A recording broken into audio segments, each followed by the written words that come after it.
Welcome back all. It's almost Halloween by the time you're watching this video. And I was thinking long and hard, I wanted to do at least one more video before the season is up. And I was thinking, what should I do this one about? I didn't come up with anything great, but I thought maybe we can take a look at my Resident Evil shelf. So, I've talked about this before, but if you're maybe new or you didn't hear me talk about it, I'm not a huge gamer. It's not like I could talk about movies for weeks. I'm a huge movie buff. Comes to video games, I'm very much a novice, a bit more of an amateur. I play all my games on easy mode. Not a hardcore gamer. But over the years, I've started trying to play more video games, get more it's a massive piece of pop culture I've just been sort of ignoring. I've been really getting into the Resident Evil franchise. I've loved 4 for a good while.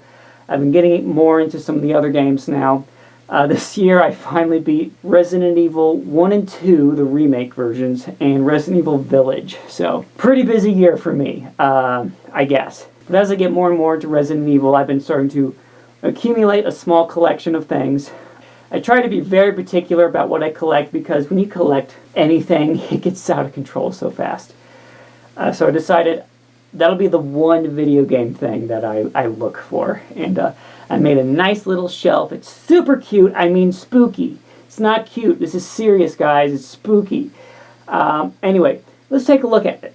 Alright, there it is, right next to the super classy Corpse Killer poster. Basically on the same quality level, if I'm being honest with you guys. But, yeah, here's a shelf that I customized. So this is just kind of like a normal, boring-looking shelf. And I did some painting to get it to look really cool. I got a little carried away. Hopefully you can see this. I made these little boarded up windows with like spooky eyes peering through. Very creepy. I'll get a closer look at it. Yeah, and there we go. Now you can see it. I thought that would be cool. I may or may not paint around.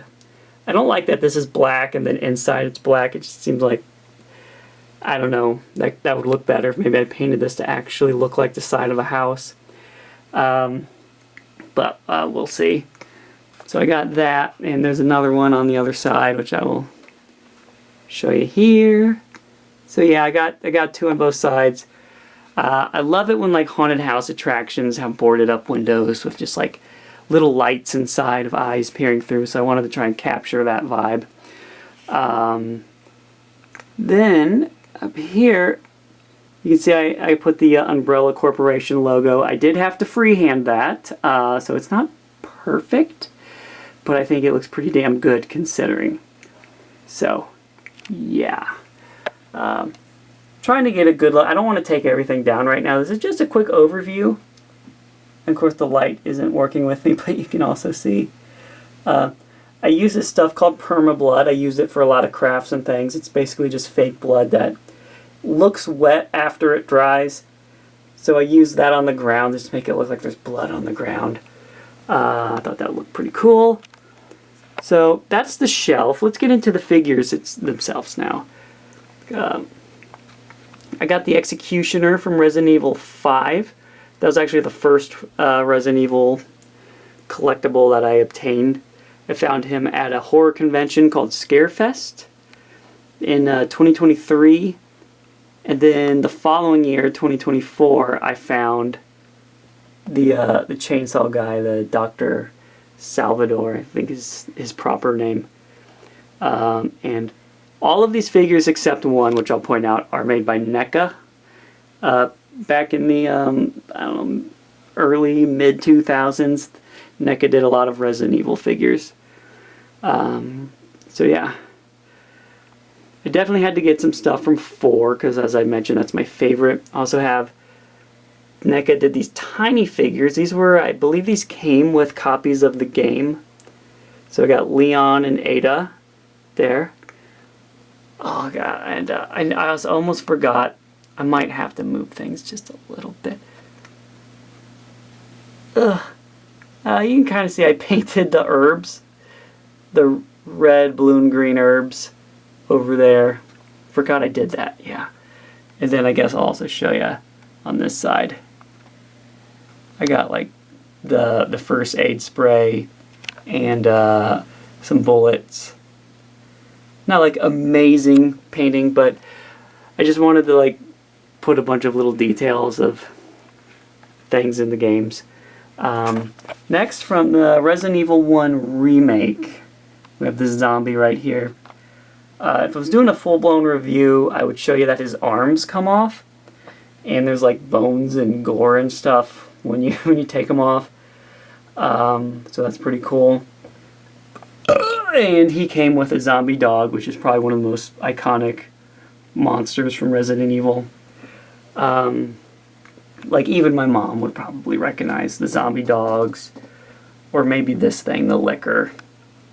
The Licker is the only one not made by NECA. NECA did do a Licker, but I didn't get that one. I got the Toy Biz version. And again, if this was a proper review, I would show you. You could twist his tongue, and then you hit a button on his back and it spins around.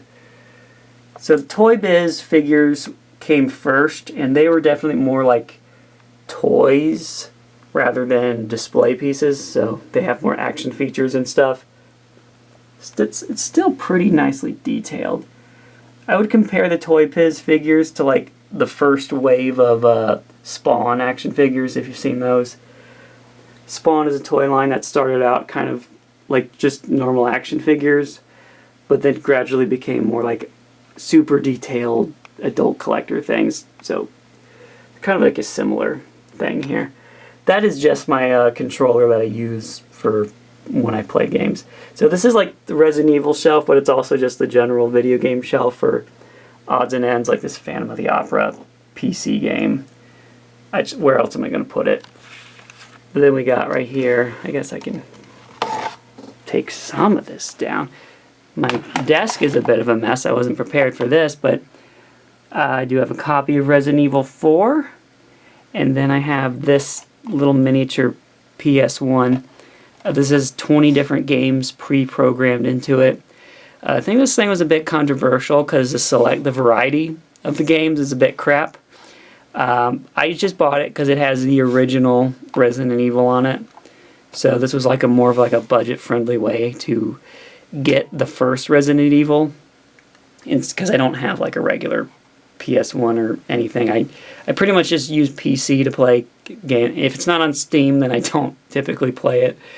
Again, not a hardcore gamer, but this was like a way to actually try and play the original, which is I have tried to play it and it's hard as shit. So I won't be beating that one anytime soon, but it's interesting just to, for I guess history's sake.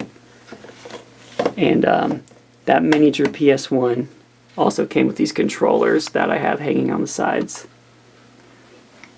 So yeah, I thought that would just be a cool thing to show. It's definitely within the realm of Halloweeniness. If there was one video game that maybe I would associate with Halloween, it would be Resident Evil 4.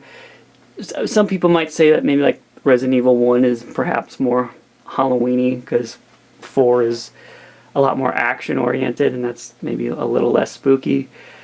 But I don't know, I just really like 4. And I feel like a lot of the environments in 4 feel like if you go to like a haunted house, like if you're like a haunted house that has like a trail in the woods, like there's parts in the game where they have just like these sticks with like bones hanging on them, and like that's such a haunted house kind of thing to do. I don't know. But either way, I am gradually just becoming more and more of a fan of this franchise, and it's weird because 10 years ago I wouldn't even touch a video game at all. I just had no real interest in the medium, but